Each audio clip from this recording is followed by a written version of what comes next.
জুমাতে খুতবা দিয়েছেন। খুতবা হচ্ছে জুমার প্রাণ, কারণ জোহরের নামাজ তো কালকেও ছিল, জোহরের নামাজ কালকেও ছিল, এখানে আবার জুমা করবার দরকার কি ছিল? আমার রাসূল বলেছেন এখানে 2 রাকাত করে দিয়েছি, 4 রাকাতের সওয়াব দেবো, ঠিক আছে, কিন্তু খুতবা একটা ঢুকিয়ে দিয়েছি। এটা হচ্ছে জুমার প্রাণ। তোমার জন্য জুমা যে হজ হবে এটার মহান নিদর্শন হচ্ছে আমার খুতবা। জোরে বলেন সুবহানাল্লাহ। খুতবা চলাকালীন সময়ে যখন খুতবা মসজিদে চলবে তখন একটা প্রবাহমান রহমতের বাতাস প্রবাহিত হয়। খুব খেয়াল করবেন, একটা হাদিসে পাক এসেছে যখন খুতবা চলতে থাকে, নামাজ তো প্রত্যেক দিন হচ্ছে, জুমার নামাজের স্পেশালিটি কি, আলাদা গুরুত্ব কি?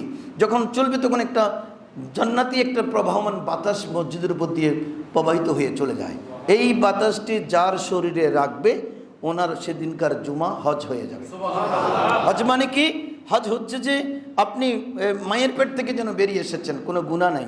ঠিক একজাক্টলি জুমা যার মকবুল হবে উনি কিন্তু ওই ওনার মায়ের পেট থেকে এক জুমা থেকে আর জুমা পর্যন্ত যত গুনাহ হয়েছে আজকের জুমার দিনে তার সব কিছুর মাপ পেয়ে যাবে। এখন যিনি খুতবা শুনেন নাই, নামাজের জন্য এসেছেন, ম্যাক্সিমাম মুসল্লি বাংলাদেশে সেরকম, অনেককে দেখলাম বাইরে গল্প করে, ওই যে আমাদের গেটের দুয়ারে দূরে দূরে গল্প করে দাঁড়িয়ে দাঁড়িয়ে, কয় এটাও শেষ হোক, হুজুরের বাংলাটাও চলুক, এটা শেষ হোক, আরবিটাও চলে যাক, নামাজ তো 2 রাকাত না, নামাজ তো আমি পড়েছি না, নামাজ তো জুমরেও ছিল, নামাজ তো আসরেও ছিল। বা জুমার নামাজের স্পেশালিটি কি? জুমার নামাজের স্পেশালিটি হচ্ছে খুতবা।